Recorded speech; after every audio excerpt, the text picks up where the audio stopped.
Ora, estamos a gravar, espero que se encontrem todos bem. O meu nome é André Ventinhas e aqui falamos de literacia financeira e mercados financeiros. Temos alguns vídeos gravados para trás. Entramos neste livro que eu acho que é importante porque é um livro que nos leva bem fundo ao nível daquilo que é os mercados financeiros e que são as análises do ponto de vista da economia e das finanças do mundo de hoje. Já falámos aqui sobre as várias civilizações e a forma como elas, digamos, o modus operandi, como elas transacionavam os seus bens e serviços e, portanto, tanto a sua reserva de valor e a sua unidade de conta. Agora vamos entre aspas, começar a delinear onde tudo começa para chegarmos ao que temos hoje.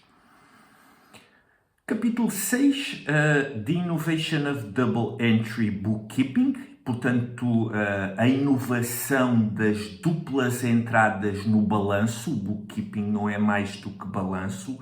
Em 1494, Luca Pacioli, em Itália, estamos na época em que estamos a dar os grandes indícios, o grande começo do Renascimento e daquilo que é, digamos que as grandes mentes começam a fervilhar. Ele escreve o Summa da Aritmética.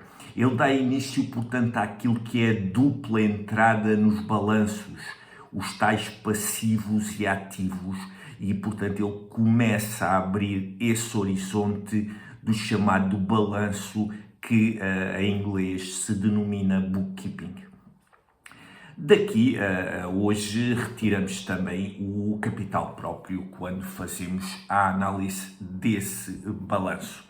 Portanto, estas grandes mentes que começam a fervilhar no início do século XVI, tal como surgem grandes mentes na escultura, na pintura, Leonardo da Vinci, Rafael, portanto, esses grandes mestres do Renascimento italiano, e então naquela zona fervilha todo um mundo novo e estes frades, porque a Igreja tinha um grande poder na época. Estes frades são também frades que estudavam e eles começam também no domínio matemático a delinear o caminho, sobretudo em cidades como Florença, em cidades como Veneza, em, digamos que grandes cidades que até eram denominadas cidades-estado na altura.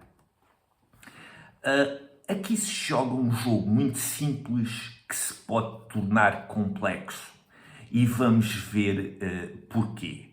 Portanto, Lyn Alden faz aqui este paralelismo entre a entrada daquilo que é o chamado mundo contábil e mundo das finanças, que são duas coisas diferentes.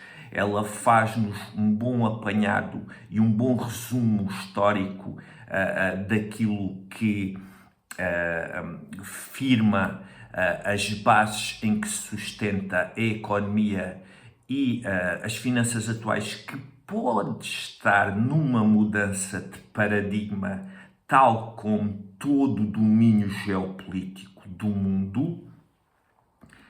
E temos aqui já uma analogia mais pegada à realidade e nós podemos constatar aqui neste quadro que todos os países têm uma dívida pública enorme. Têm uma dívida pública enorme, alguns chegam aos 230%, como o Japão, os Estados Unidos, a própria França, até países bastante desenvolvidos. A dívida pública destes países neste momento é demasiado elevada. E se antes do período de Covid e nos chamados anos de ouro da globalização, em que a mão de obra e fugida portanto, a fuga para a China e para outros países para a procura de mão de obra barata das fábricas, esses países agora começaram a estar feitos e os juros subiram. Neste momento, os países têm de refinanciar essa dívida e as taxas de juro estão demasiado elevadas, o que deixa um grande dilema nos bancos centrais. O Banco Central, digamos que é o motor que põe a economia a trabalhar perante a cedência de liquidez ou retirada de liquidez da economia através do chamado repo marking, mas isto seria falar de algo que é um pouco mais complexo, que são jogos que são jogados inclusivamente no overnight e com atividade até chamada paralela ao sistema para o ter em equilíbrio. Não vou entrar por aqui, mas quando se colocaram os juros abaixo de zero, foi como se desse uma oportunidade a todos, inclusivamente países soberanos, para limpar as suas dívidas. Mas isso não sucedeu, endividaram-se todos ainda mais, inclusivamente países soberanos. Ora, isto agora dá um problema grande aos bancos centrais. Ou seja, se o Banco Central descer demasiado os juros, ele pode gerar uma inflação desmesurada, porque vai haver sobreaquecimento da economia e as pessoas vão outra vez correr a gastar mais. Se o Banco Central subir as taxas de juros demasiado, vai retirar liquidez da economia, porque os aumentos das prestações, por exemplo, como casas, vai subir imediatamente e isso é retirar dinheiro às pessoas e aí pode levar até ao processo contrário, que é a chamada deflação. Ora, como eles nunca irão fazer isso, a tendência será a desvalorização do valor da moeda e a desvalorização do dinheiro. E é por isso que cada vez é mais importante estarem atentos e saberem o que se passa com os mercados financeiros, com a economia e com a gestão das vossas poupanças. Portanto, temos aqui uma regra simples a reter. A contabilidade foca-se no passado e presente. Apesar de haver uma arte no jogo da contabilidade, as finanças focam-se em probabilidades futuras, portanto, podem ser absoluta ou relativamente executadas.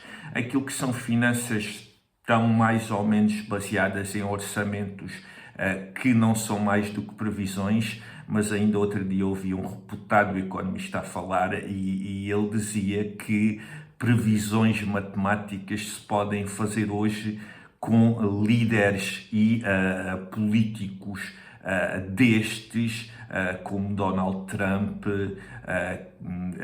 portanto Putin e outros líderes do mundo que qualquer lógica, qualquer tipo de, digamos que estatística ou probabilidade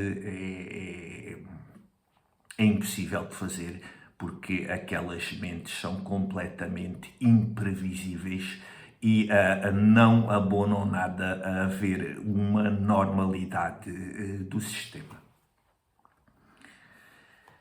Regra simples a reter: quem não conhece o passado tem tendência a repeti-lo. Portanto, o espanhol criado nos Estados Unidos, Jorge Santayana, um filósofo espanhol que viveu entre 1863 e 1952, ele citou verdadeiramente esta frase e queria, sobretudo, acima de tudo, desejar-lhe um bom ano e umas boas festas com um Feliz Natal também para todos e para as vossas famílias. Dediquem um tempinho a estudar estas coisas, a saber a pouco e pouco, um pouquinho mais, Estamos numa mudança geopolítica e numa mudança de paradigma que não se sabe o que vai trazer às vidas de todos nós. As 5 grandes forças que podem fazer abanar um sistema, as cartas basicamente foram todas lançadas já para cima da mesa. Portanto, temos conflitos internos entre países, a grande guerra entre uma esquerda e uma direita que já não existe, mas que as comunidades continuam a basear-se num sistema obsoleto e ultrapassado, e continua-se a falar nestes termos, embora por vezes tenham de ser medidas tomadas que as pessoas consideram, eu acho isto uma estupidez, mais de esquerda ou mais de direita, mas não, as medidas que têm de ser tomadas em opção daquilo que é a melhoria da qualidade de vida e daquilo que é também, por vezes, aliviar aquilo que o futuro poderá trazer até de pior. Temos conflitos externos, portanto, conflitos entre países. A China e os Estados Unidos parecem ir na frente e há quem diga que vai ser entre estes 2 países que se vai delinear a próxima ordem mundial, e vamos ver se se delinea pela positiva, porque o além fronteiras não tem legislação e o domínio da guerra pode entrar em jogo, como está a entrar em escalas, eu não gosto de dizer mais pequenas, porque as pessoas que lá estão a sofrer, mas ainda não atingiram, portanto é como um sismo que ainda não atingiu uma escala, digamos, maior. A inovação e a criatividade e a inteligência artificial e tudo o que está a acontecer a nível tecnológico está aí, nós temos que nos adaptar, porque a tecnologia vinga sempre, não há hipóteses, não se pode ficar braços cruzados, e há que fazer também essa migração e essa adaptação. O quarto grande fenómeno que sucedeu e que a carta também está, digamos, que em cima da mesa, é gripes, fenómenos pandémicos, fenómenos naturais. Sucedeu a pandemia. Não é que as coisas não viessem já a acontecer, mas a pandemia acelerou todo este processo que está a decorrer com esta nova ordem mundial. E, portanto, atingimos também uma fase em que nunca se viu desde 1929, 1930, 1% das pessoas com mais rendimentos é completamente desproporcional em relação ao que ganha os 40, 50, 60% da base, portanto, de riqueza que têm as famílias que ganham menos. Ora, quando estes conflitos, estes 5 patamares se apresentam em jogo, em cima da mesa, estas 5 cartas aparecem juntas, é a altura de, digamos assim na gíria, checkmate. É a altura que algo está a fervilhar, algo está a transpirar e possivelmente antes de melhorarmos podemos a qualquer momento ficarmos piores. Eu não dou aqui aconselhamentos financeiros.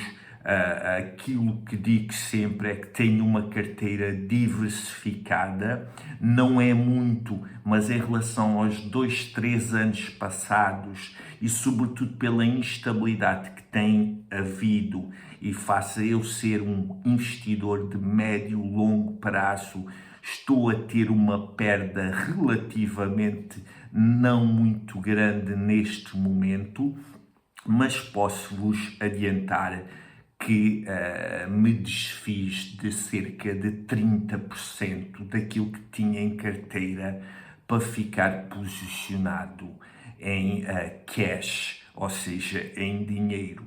Portanto, nós estamos com ações e ativos, sobretudo na América, muito numa valorização bastante elevada, estamos com muita instabilidade e, portanto, estamos numa época em que as coisas estão, portanto, um pouco com nuvens empoeiradas, e quando não vemos nada, sigo o conselho do velho amigo, entre aspas, Jack Bogle, em que às vezes o melhor que se pode fazer em termos de mercados financeiros para quem joga no longo prazo é não fazer mesmo nada, é deixar a poeira assentar, é ver depois da poeira assentar quais são os ativos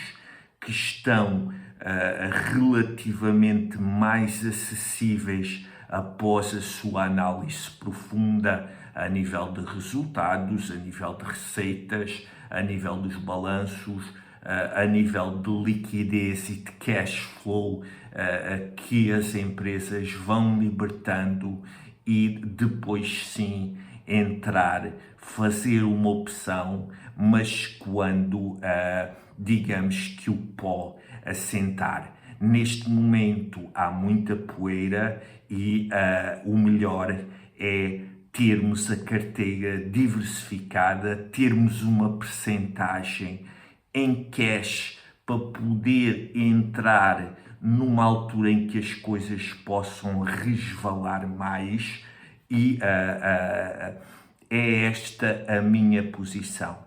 Estou-vos a dar apenas a minha posição e a minha visão, não é aconselhamento financeiro, até porque todos nós somos responsáveis por aquilo que é as nossas poupanças e os nossos investimentos. Espero que passem umas